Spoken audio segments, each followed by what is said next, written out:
child star at award-winning actor si Fred Moore de los Santos. Pero kung anong kinang ng pinilakang tabing nung kanyang kabataan, ay siya namang lamlang ng takbo ng kanyang buhay ngayon. Ngayong hapon, matutunghayan po natin ang kwento ng buhay at kalagayan ngayon ni Fred Moore. Kung paano binago ng sakit ang kanyang buhay na umabot pa sa puntong muntik siyang mamatay pero nabuhay dahil daw sa isang milagro.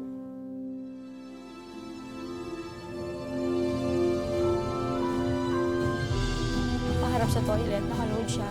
Tapos yung left hand niya, nakalubog na sa loob ng bowl. Tapos nakaganyan siya. Tapos nakaano yung dila niya, tsaka yung mata niya kulay puti na. Pagpulso ko sa kanyang gano'n, wala na siyang pulso.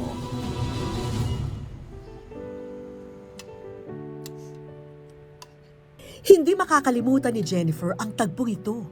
Inaakala raw niya noon ay sa kamay niya mismo pumanaw ang kanyang partner na si Fred Moore de los Santos, isang kilalang artista mula sa That's Entertainment. Papa,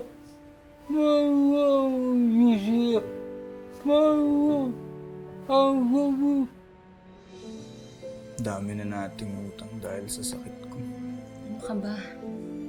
Kaya natin tong dalawa. Ang importante, gumaling ka. Bahan niyo lang ako. Kaya ko naman. Sigurado ka, Han? Kaya mo na magbanyo mag-isa? Baka mahilo ka ulit. Mas malakas pa ako sa kalabawhan. Susunod na buwan, di ko na kailangan yung mga gamot na yun.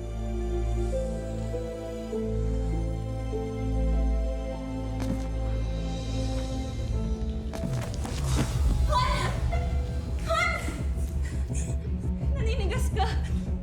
Hindi ka na rin humihinga! Han! Gumising ka, Han! Han, gumising ka! Han!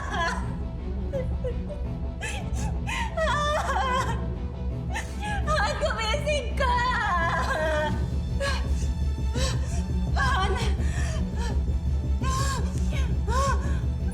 Han, gumising ka! Han! Siyempre mahirap actually. Pero kinakaya ko. Kahit mahirap, kinakaya ko. Every night, lagi ako nagpipray na kapag pagiling niya na pinasawa.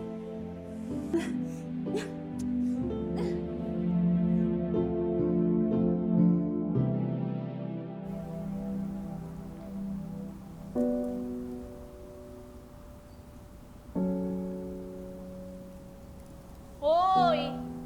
Nagsiselfone ka ba o naglilinis? Asan ang abaya mo? Bakit? Day off ko. Ikaw, nagsiselfone ka ng cellphone.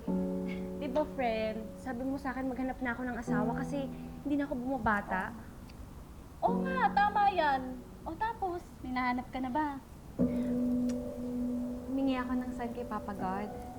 Sabi ko, kung may nakalaan pa para sa akin, siya na bahala magbigay ng sign. Tapos alam mo, mula kahapon, puro first love never dies yung nababasa ko sa magazine, sa TV, sa billboard. Tingnan mo! Pati sa t-shirt mo! Nakakaloka, di ba? Oo nga, friend! Teka! Di ba? Si Fred Moore yung first love mo dati. Yung child star. Oo. Kaya nag-message na ako sa kanya. Sabi ko, kamusta? Pero, bahala na. Baka di naman mag-reply yun eh. Yung telepono mo nagre-ring. Hala siya! Si Fred mo tumatawag. Sagutin mo na! Dali! Sige. Hello? Fred Moore? Kamusta?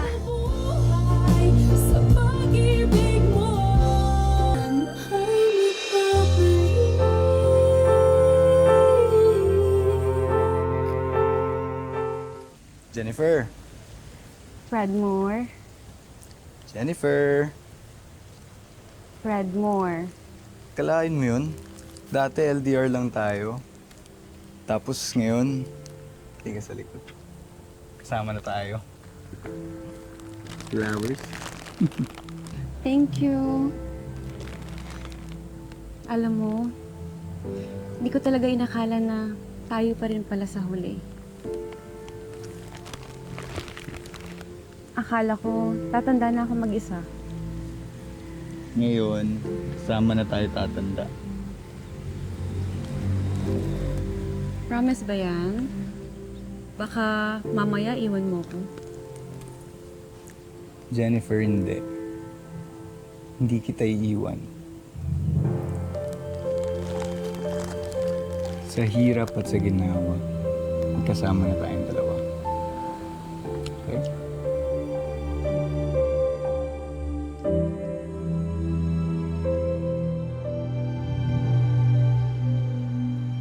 Han? Han? Han? May good news ako. Ano yan, Han? Ikaw talaga naglalaba ako. Puro pa ako sabon, no? Kinuha ko na GMA. Kunin nila ako sa isang show. Talaga? Matagal ka nang pinagdadasal na makabalik sa showbiz. Kasi alam ko na yun talaga yung pangarap mo. Napakabait talaga ni Papa God. Han, magdire-diretso to. Hindi mo na kailangan mag-OFW. Makakaahon na tayo. Sigurado ako. Excited ang mga tao na mapanood ka ulit.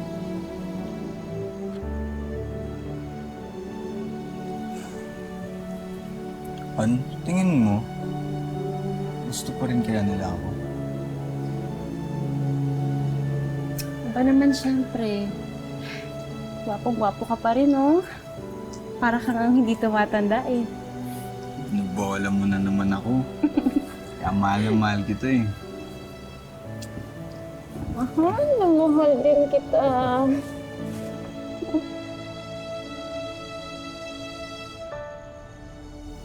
Yes, direct. Copy po, direct. Thank you po, thank you po. Sige po, sige po.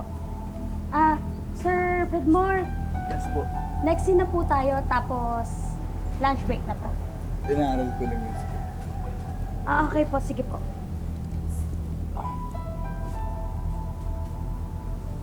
Okay po, direct. Pupunta na po. Sir! Sir Fredmore! Tulong! Tulong! Medic! Medic! Nasaan ang medic? Tulong! Sir! Sir! Layuan nyo! Tulong! Medic! Ano ba? Bigyan nyo ng hangin. Bigla na lang umuwi siya ng mga hapon. At pagbukas ko ng pinto, pagkatok niya, biglang himakap at sinabi niya sa akin na, Han, sabi niya, I'm sorry. Bakit? Hindi ako nakapag-taping, sabi niya. Munti ka na mawala ng asawa.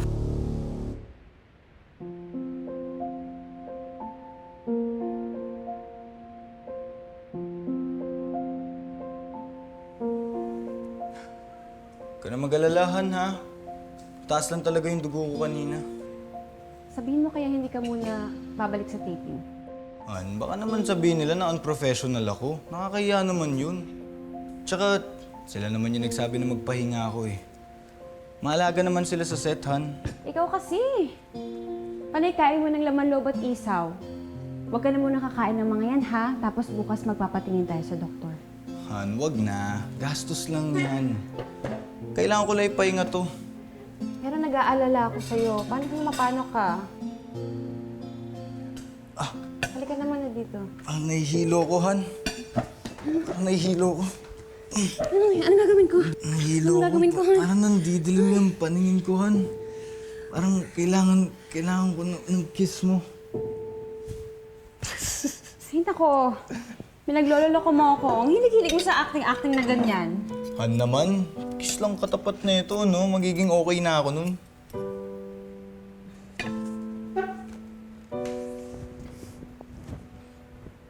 Yan! Pero seryoso, ha? Bukas magpapatingin tayo sa doktor para maagapan ka ng gamot.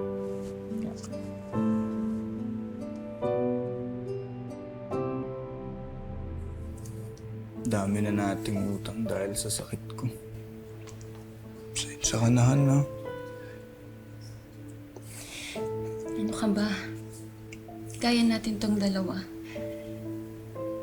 Ang importante, gumaling ka. Banyo lang ako. Kaya ko naman. Sigurado ka, Han? Kaya mo na magbanyo mag-isa? Baka mahilo ka ulit. Mas malakas pa ako sa kalabawhan. Sa susunod na buwan, di ko na kailangan yung mga gamot na yan. Jennifer! Ano na? Usapan natin yung 1 linggo ang bayad mo sa utang. Aba, magbe-biyernes na. Nasaan na? Aling Shania, pasensya na po talaga.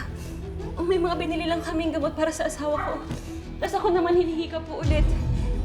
Pero sa Lunes, magkakapera na kami. Promise ho. Makaalis na nga.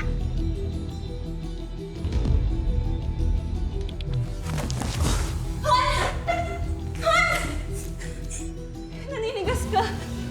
Hindi kita rin humihinga. Han! Gumising ka, Han! Han, gumising ka! Han!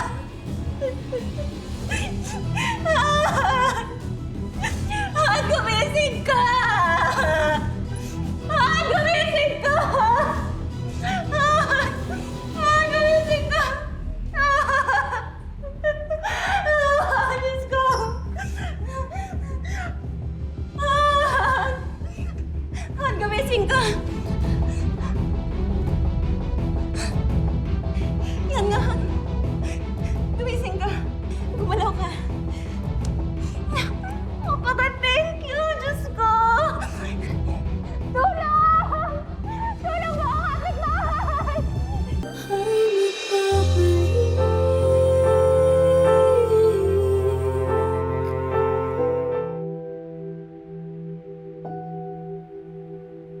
Dahil sa stroke, eto na ngayon si Fredmore.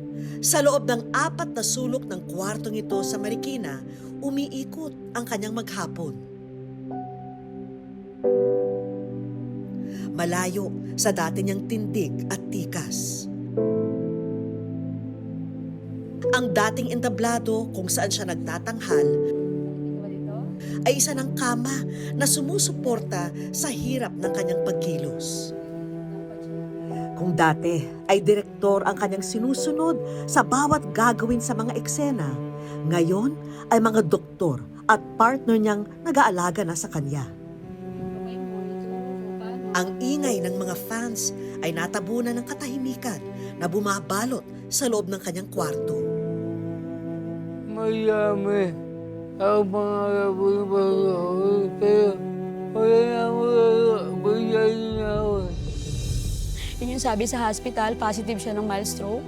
Tapos, pero hindi na-damage yung katawan niya.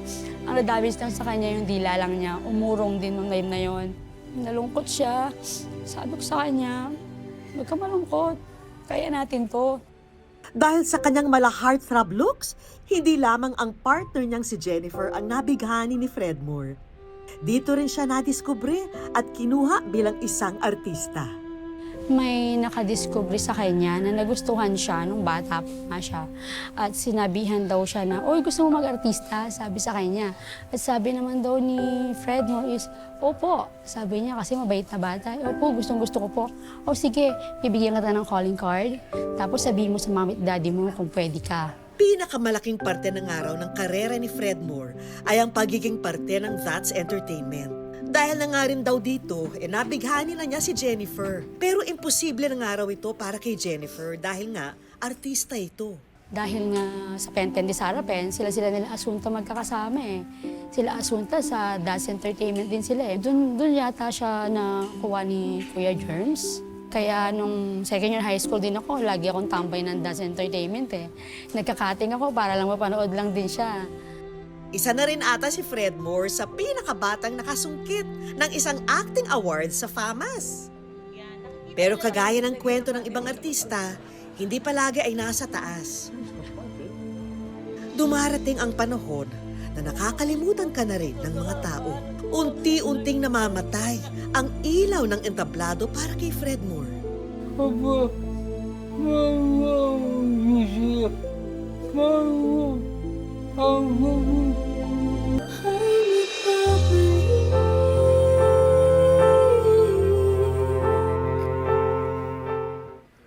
Ngayon ay hamon na ng totoong buhay ang kinakaharap ni Fred. Wala na nga raw take 2 or 3 pa rito. Pero sa kabila ng karamdaman niya sa ngayon, nagpapasalamat pa rin ang dalawa. Dahil hindi nagsasawa ang Panginoon na bigyan pa ng mga pagkakataon si Fred. Sa pag-aartista man o sa kanyang kalusugan.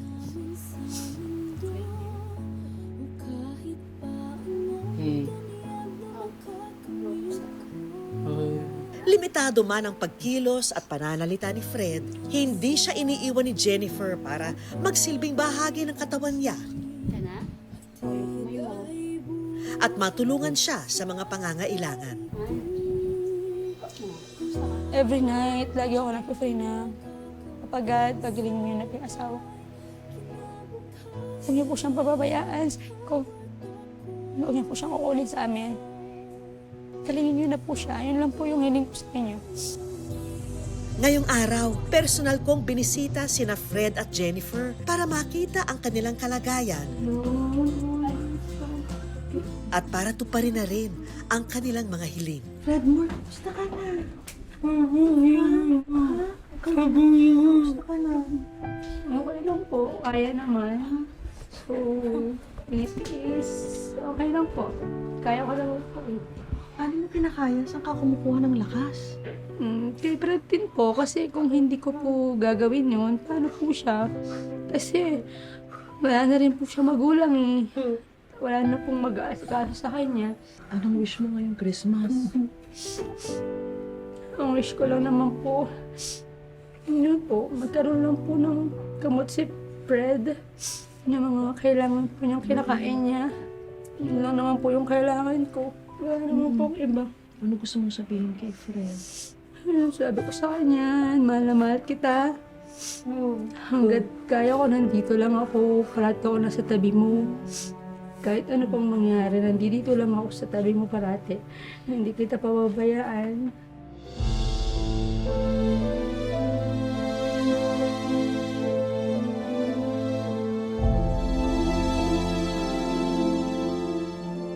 Fred, ano gusto mong sabihin kay Jennifer?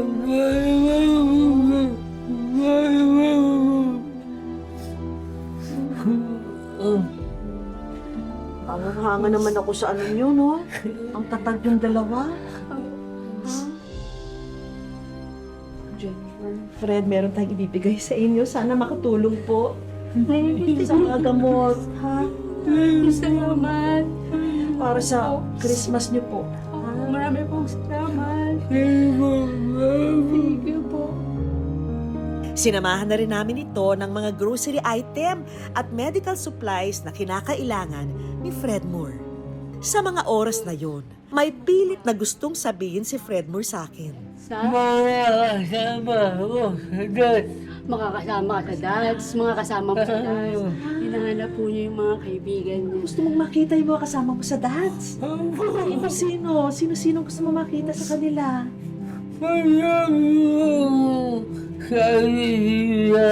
Close niya. Ang very closer niya po, si Sir Romnick Sarmienta, si Sir Mike Castillo, lagi po namin kausap, si Brother Navarro. Maraming pong salamat sa laging tawag po ninyo sa kanya. Andyan po pa rin sila parati kay Fred. Mahal na mahal po nila si Fred. At saka po, yung pong best friend niya na si Luigi po. Kita ko sa mukha ni Fredmore ang kagustuhan niyang makita ang kanyang dating mga kasamahan sa That's Entertainment, lalo na ang mga kaibigan niyang itinuring na niyang mga kapatid. Gusto mong makita sila? Pero bago pa man mabanggit ni Fredmore sa akin ito, wala siyang kaalam-alam na kinontak na namin ang mga ilang malalapit niyang kaibigan sa That's Entertainment, maging sa ibang show na kanyang nakatrabaho. Ano kaya ang magiging reaksyon ni Fredmore sa pagbisita ng kanyang mga kaibigan?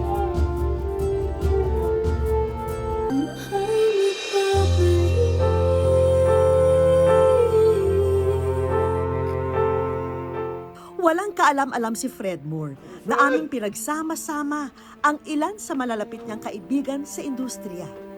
Meron hong bibisita sa inyo. Okay lang ho. Sige, sige. Ito ho. Ay. Yan pa.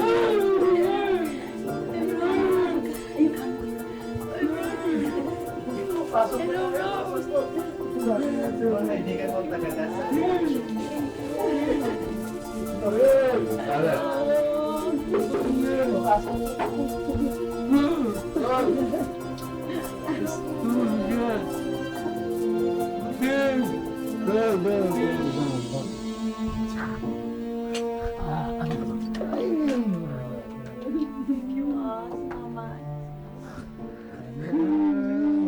Sarap yan.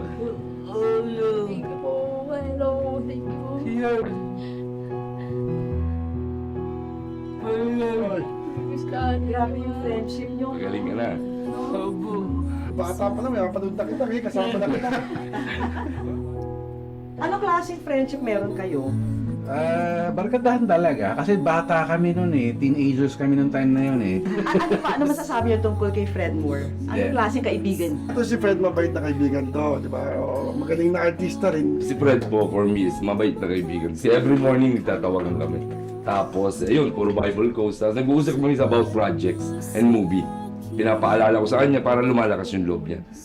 Pagaling ka kasi maraming nag-aantay sa'yo sa showbiz. So yung mga nakaraang mga taon, hindi ako masyadong nakasubaybay sa'yo, Brad.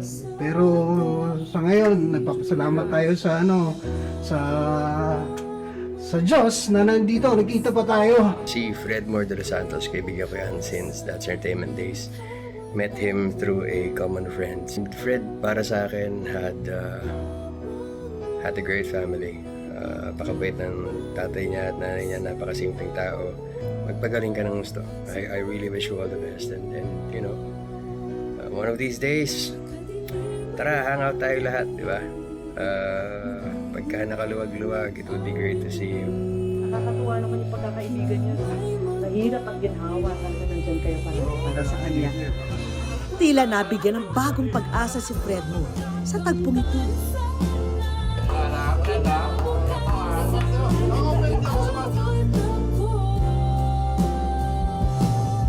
Tutunduin pa kita dito, mag-shoot pa tayo. Yan ha. Jen, ano sa mga friends? Maraming salamat po sa inyo, sa pagdalaw po kay Fred. And sa lagi ko pong mga kausap, araw-araw. Maraming pong salamat sa tulong po na binigay niyo rin kay Fred Moore.